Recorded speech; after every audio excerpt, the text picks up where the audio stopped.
आज के इस लेक्चर में हम कंटिन्यू करेंगे उत्कृष्ट गैसों का वायुमंडल से पृथक्करण। आज हम स्टडी करेंगे भौतिक विधि जैसे द्रव वायु के प्रभाजी आसवन से स्टडी करेंगे हम।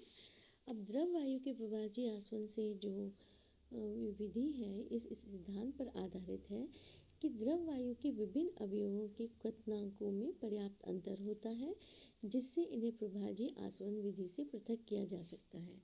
हीलियम का -269 degree centigrade, hydrogen -253 degree centigrade, krypton -152 degree centigrade, nitrogen -195.7 degree centigrade, neon -246 degree centigrade, argon -186 degree centigrade, xenon -107 degree centigrade, oxygen -183 degree centigrade.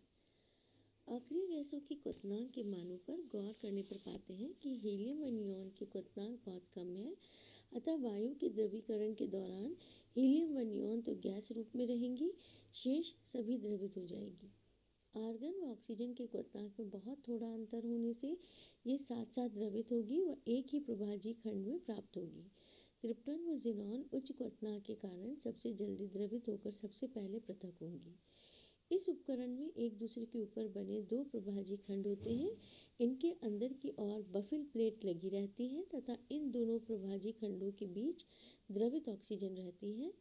ठंडी एवं संपीड़ित वायु को उपकरण के निचले भाग से प्रवेश कराया जाता है। इसका प्रसार होने के कारण ये ठंडी हो जाती है। जूल थॉमसन प्रभाव के कारण कम वाष्पशील गैसें जिसमें ऑक्सीजन, आर्गन, क्रिप्टन, ज़ेनन तथा कुछ नाइट्रोजन होती है द्रवित हो जाती है। अंश 1 शेष बची गैसें हीलियम, नियॉन तथा नाइट्रोजन खंड में ऊपर की ओर उठती है जहां ये भी ठंडी होकर द्रवित हो जाती है। अंश 2 में आप देख सकते हैं। अंश 1 को नीचे से पंप करके ऊपर वाले प्रभाजी खंड के मध्य में डाल दिया जाता है। इसी प्रकार अंश 2 को भी पंप करके ऊपर वाले प्रभाजी खंड में ऊपरी भाग में डाला जाता है। इस प्रकार से द्रवित वायु 3 अंशों में विभाजित हो जाती है। पृथक्कृत प्रथम भाग ए में अत्यंत वाष्पशील गैसें जैसे हीलियम, नियॉन तथा नाइट्रोजन होती है। ये गैसें प्रभाजी खंड के सबसे ऊपरी भाग से प्राप्त की जाती है। द्वितीय भाग में आर्गन व ऑक्सीजन का मिश्रण होता है। ये गैसें द्रवित ऑक्सीजन के ऊपर वाले भाग से मिलती है। तृतीय भाग में सी में द्रवित ऑक्सीजन, क्रिप्टन व ज़ेनॉन प्राप्त होती है। इन अंशों से उत्कृष्ट गैसों का पृथक्करण किया जाता है। सबसे फर्स्ट है हीलियम व नियॉन का पृथक्करण भाग ए। प्रथम अंश हीलियम, नियॉन व नाइट्रोजन के मिश्रण को द्रव नाइट्रोजन द्वारा ठंडी की गई सर्पिलाकार नली में प्रवाहित किया जाता है। नाइट्रोजन का अधिकांश भाग यहाँ संघनित हो जाता है तथा हीलियम, नियॉन व बची हुई नाइट्रोजन का मिश्रण यहाँ से निकल जाता है। शेष बची नाइट्रोजन को 800 डिग्री सेंटीग्रेड पर तप्त कैल्शियम कार्बाइड पर प्रवाहित करके कैल्शियम साइनामाइड के रूप में दूर कर लिया जाता है। तो यहाँ पर हम देखते हैं कि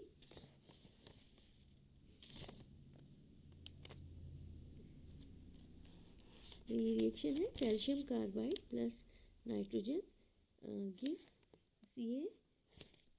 CaCN whole twice plus carbon. 800 degree centigrade पर ये रिएक्शन हो रही है। हीलियम तथा नियॉन गैस मिश्रण को द्रवित हाइड्रोजन द्वारा ठंडी -253 डिग्री सेंटीग्रेड की गई सर्पिल नली में प्रवाहित करते हैं, जबकि नियॉन जिसका क्वथनांक -246 डिग्री सेंटीग्रेड है ठोस रूप में परिवर्तित हो जाती है। हीलियम गैस अवस्था में ही रहती है जिसे अलग कर एकत्रित कर लिया जाता है। अब हम स्टडी करेंगे आर्गन का पृथक्करण। आर्गन एवं ऑक्सीजन वाले अंश को एक खंड में होकर प्रवाहित करते हैं जिसमें सर्पिलाकार नली से द्रवित नाइट्रोजन प्रवाहित की जाती है।